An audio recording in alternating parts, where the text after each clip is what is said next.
સુરતમાં તસ્કરોનો તરખાટ જોવા મળી રહ્યો છે। ત્યાં સુરતમાં વધુ એક ચોરીની ઘટનાને ચોરે અંજામ આપ્યો છે। આ સાથે જ પોલીસની કામગીરી પર સવાલો ઉઠ્યા છે।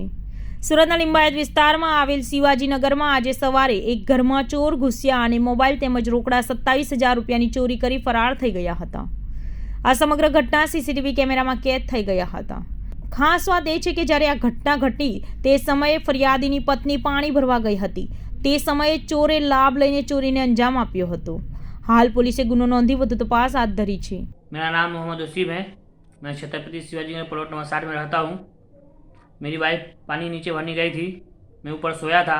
मेरा मोबाइल तकिए के नीचे था और मेरा गेट के पीछे पैंट में पैसा था 28,000 रुपया, वो ले लिया और मोबाइल तकिए के नीचे था, वो ले लिया।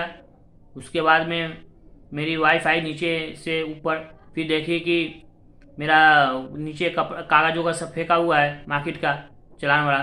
तो फिर देखी ये ऐसा कैसे है, तो मेरा पैसा देखी जेब में तो पैसा नहीं है, मोबाइल देखी तकिए के नीचे तो मोबाइल नहीं है। फिर उसके बाद में मैंने देखा तो है नहीं कुछ। उसके बाद मैंने पुलिस स्टेशन गया। पुलिस स्टेशन में मैंने अर्जी दाखिल किया। साहब लोग आए, वो सीसीटीवी कैमरा खंगाले। उसके बाद में वो लोग